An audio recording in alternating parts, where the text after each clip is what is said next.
Mga kapuso, kuha na tayo ng update sa Bagyong Tino kasama si Amor La Rosa ng GMA Integrated News Weather Center. Amor, hanggang kailan magpapaulan ang bagyo? Salamat, Emil. Naku, mga ilang araw pa yan at mga kapuso, lalo pang lumakas itong Bagyong Tino habang patuloy na lumalapit sa landmass. Nakataas po ang signal number 4 sa extreme southeastern portion ng Eastern Samar, southern portion ng Leyte, southern Leyte, Camotes Islands at pati na rin sa northeastern portion ng Bohol. Kasama rin po dyan itong Dinagat Islands, Siargao Islands at ganun din ang Bukas Grande Islands. Dito po posibleng maranasan yung mapapansalang hangin. Yan po, mapaminsala po yan dahil po dito talagang mararamdaman yung pinakamatitinding bugso na dala po nitong Bagyong Tino. Signal number 3 naman sa southern portion ng Eastern Samar, southern portion ng Samar, central portion ng Leyte, pati na rin po dito sa northern at central portions ng Cebu, Bantayan Islands at pati na rin sa central and eastern portions ng Bohol.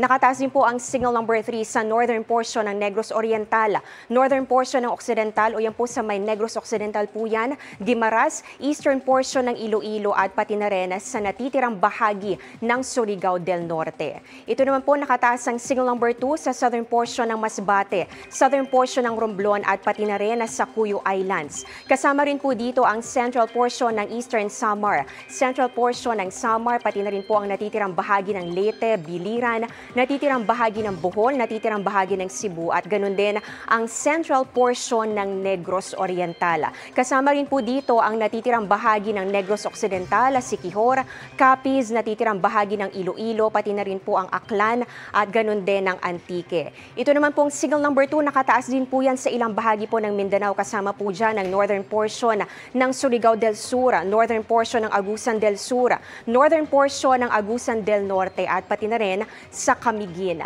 Signal number 1 naman po ang nakataas dyan po sa Albay, Sorsogon, natitirang bahagi ng Masbate, Ticao at Burias Islands, southern portion ng Quezon, southern portion ng Marinduque, natitirang bahagi ng Romblon at pati na rin po sa Oriental Mindoro. Kasama rin po dito itong bahagi ng Occidental Mindoro, northern and central portions ng Palawan, Calamian Islands at ganun din sa Cagayan Silio Islands.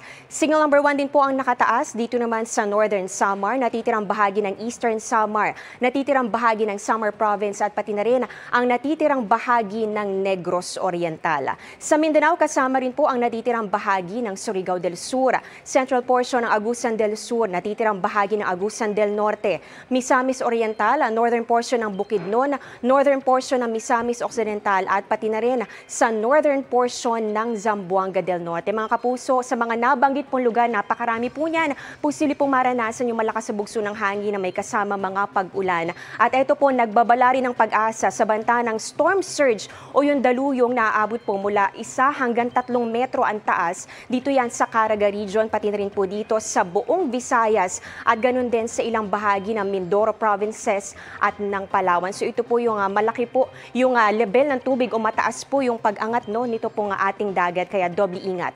Huling namataan ang sentro ng Bagyong Tino, 170 kilometers east-southeast ng Giwan, Eastern Samar. Taglay po ang lakas ng hangin nga abot na sa 130 kilometers per hour at yung bugso po niya nasa 160 kilometers per hour. Ito po ay kumikilos pakanluran sa bilis na 20 kilometers per hour.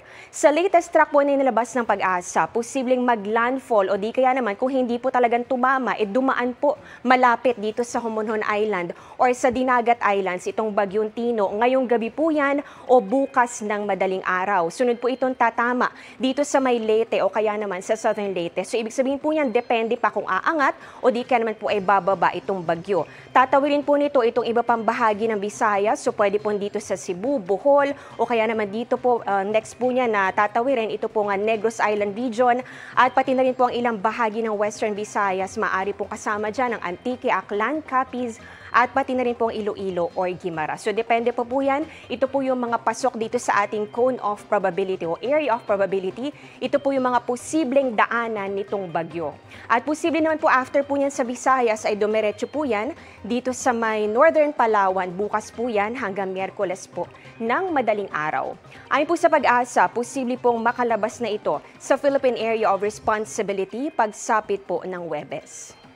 At bukod po sa Bagyong Tino, magpapaulan din sa ating bansa itong shear line at ganun din itong amihan o yung northeast monsoon. So titingnan po natin dito sa ating Metro Weather, inaasahan po natin ngayong gabi at yan po ay bukas ng madaling araw rin. Mararanasan po yung mga pag-ulan. Dito yan sa may Cagayan, pati na rin po dito sa may Cagayan Valley. Kasama po dito ang Cagayan, Isabela, eastern sections ng southern at pati na rin po ng central Luzon. So kasama po dyan ito pong Quezon Province, ganoon din po ang Bicol Region at ilang bahagi po ng Calabarzon, Mindoro Provinces at pati na rin sa Palawan. Dito naman po yung pinakamatitinding mga pag-ulan, inaasahan po natin dapat paghandaan. Dito po yan sa malaking bahagi po ng Visayas. Actually po, halos buong Visayas po makakaranas. Dito po mabababad yung mga pag-ulan, mga malalakas sa pag-ulan sa Caraga Region, pati po dito sa Visayas. So kasama po dito Samar and Leyte Provinces, ganun din yung Bohol, Cebu, pati na rin po itong Western Visayas at ito rin po nga Negros Island Region. So kung nakikita po ninyo, ito po meron po mga nagkukulay pula at kulay pink. Ibig sabihin po niyan, yan po yung intense to torrential na mga pag-ulan. Yan po yung mga matitindi at halos tuloy-tuloy na mga pag-ulan. Para po bukas, umaga po may mga pag-ulan pa rin. Dito po yan sa Cagayan, Isabela, Cordillera, Aurora, Quezon, Quirino, Bicol Region at pati na rin. Dito po yan sa ilang bahagi ng Mimaropa. At mga kapuso, magtutuloy-tuloy po yung mga pag-ulan sa hapon at mas marami na pong mga matitinding buhos ng ulan. Dito po yan sa Quezon, pati na rin po sa Mindoro at ganun din sa Palawan. Yung western section po ng Luzon, pwede rin po makaranas ng mga kalat-kalat na mga pag-ulan, kaya doble ingat pa rin. Dito naman sa Metro Manila, posible rin pong maulit yung mga pag-ulan gaya po ng naranasan natin kanina. Dahil po yan sa shear line o kaya naman po ay sa localized thunderstorms. Maulan pa rin bukas ng umaga sa buong Visayas at meron po tayong mga nakikitang mga matitinding pag-ulan pa rin dito sa Western Visayas at pati na rin sa Negros Island Region. So nandito pa rin concentrated yung matitinding ulan. Halos ganyan din pong inaasahan natin sa hapon kaya maging alerto pa rin sa banta po ng baha o landslide. Sa mga taga Mindanao naman, may tsansa po ng ulan bukas ng umaga dito sa may Zamboanga Peninsula at pati na rin sa Sulu Archipelago, Northern Mindanao at ilang bahagi po ng Soc-Sargena. Posible na rin po yung maranasan sa iba pang bahagi ng Mindanao. Pagsapit po yan ng hapon kasama ang Caraga, Davao Region at pati na rin po ang Barm. Samantala mga kapuso, hindi pa man tapos manalasa itong Bagyong Tino, may bagong low pressure area na agad na minomonitor po ang pag-asa sa labas ng Philippine Area of Responsibility. Yan po ay namataan more than 2,000 kilometers sa silangan po ng northeastern Mindanao. Ayon po sa pag-asa, may chance rin itong maging bagyo kaya patuloy rin po natin yan tututukan sa mga susunod na araw. Yan ang latest sa ating panahon. Ako po si Amor La Rosa para sa GMA Integrated News Weather Center. Maasahan anuman ang panahon.